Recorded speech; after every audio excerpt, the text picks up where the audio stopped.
Hi, I'm John Cruz, and you're watching Cruise Control. Today we're down at the Pick Apart, Chicago South, at 31st and St. Louis, and we have for you today here a Lincoln Continental Mark V, and the year of this pig is 1977. And it's got the 460. Originally had steel wheels because there's a hubcap sitting up there. Somebody already cut the fenders and robbed the cornering lamps and the grill and the servos for the headlight doors and the carburetor. I wound up getting the radiator out of this pig. And the one thing I wanted to show you on this, guys, is that where the fire started on this thing, and you can tell because that door panel is still in okay shape, and same with the rest of the car, but it looks like this is all really just gone. All the insulation and everything is gone. And my theory is that since this car has those little triangle vent windows, a lot of times, even when they're rolled up, they leak, and they leak right down onto the power seat switches, or in this case, looks like window switches. And I'm pretty sure that's where the fire started. Either that, or it's in the dash itself, because it looks like there's absolutely zero insulation here as well. But you can see it toasted everything. And this thing, can't even tell what kind of radio it used to be. It used to be that. Now it's a melted pile of mess.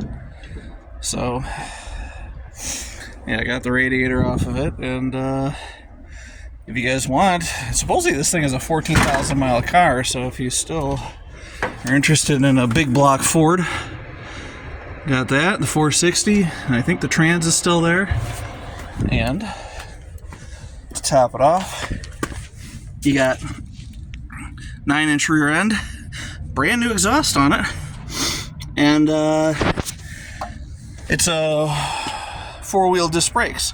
So since this is the bigger 5-inch 5-lug pattern, if you had an LTD or a town car or any of the other full-size 73 through 78 Fords and Mercurys and the 73 through 79 Lincolns, you could take that rear axle right off, slap it onto your 4-door LTD, and a cigarette lighter, and you got yourself 4-wheel disc brakes.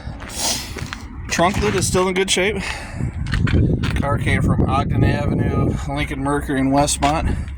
The bumpers are fantastic on this thing. If I had the money and the time, I probably would take those, just sell them for $100 a piece, but I don't. Taillights are in good shape. And in the trunk, all the carpeting and crap is still there.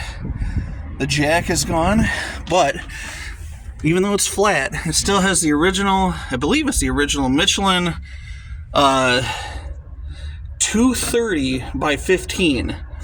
So these cars in the late 70s, Lincoln started using the new metric system. It's not a metric wheel, it's still a 15-inch wheel, but the tire sizes, so you have, instead of having 225/70 or 235/75, you had your first number, and then there was no aspect ratio. You would just assume that it was an 80. So this thing, since there's no 230/80/15s, you would have to go 10 up and 1 down, or something like that. So like a 225/15 would be a 235/75/15. A 215/15 would be a 225/75, and so on and so forth. So this thing would be a I've never seen a 230 before. It usually be like 235, whatever. But proper size tires to put on these, the new ones, would be 235 75s. Or you could probably get away with a 225 75, I mean. Let's see if the sticker's still on the door jamb, maybe. Yeah, it's not going to tell us much. Yeah, I think it would be a 235/75, because he'd go up on the first number and down on the second. Yeah. But you can see the whole, there's nothing.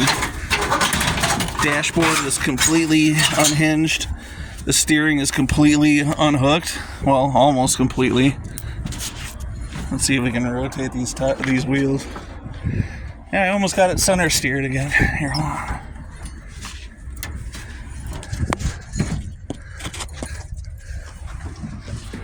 There we go. Now she's facing forward.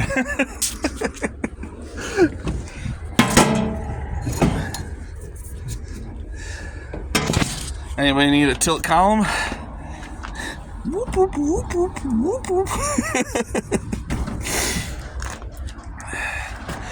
Reminds me of trains, planes, and automobiles. Oh, I feel like a couple whoppers in here. So, yeah. This glass is busted. Actually, all the glass is pretty much cheesed. The opera windows even, they're shot.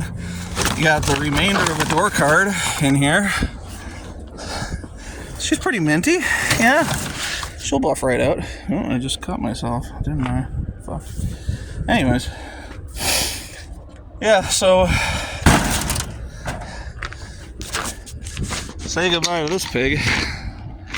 I mean, supposedly it was a 14,000 mile car, so, you know, it looks it too. No rust, no nothing. I actually needed the passenger fender, but some ape decided he wanted to cut through the fucking fenders, which really just, I know you guys are like, oh, it's just a junkyard, who fucking cares, right?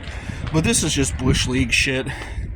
Because, like, except for this little ding in the trim, and the fact that this shit's coming off, this fender is actually in really, really good shape.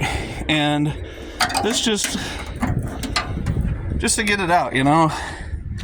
What you would do is you would just basically come in through here, like this, and then you can get it out. But, you know, there's the right way and the wrong way. And then there's that way. Power steering pump's still there. Distributor's still there. I think somebody took the Duraspark. Wiper motor's still there. Condenser is still there, but the compressor is gone. And I know who took that, because he posted it online. Air pump is still there. Water pump looks almost brand new. Same thing with the starter solenoid. It's either new old stock, and is that survived that well for that long, or it's been replaced. One of the two. So, yeah, I think that's the end of the road for this thing. And, yeah, but I scored a pretty cool minty radiator out of it. And a slightly dented hubcap, so yeah, winning. Oh, I stopped this shit. There we go.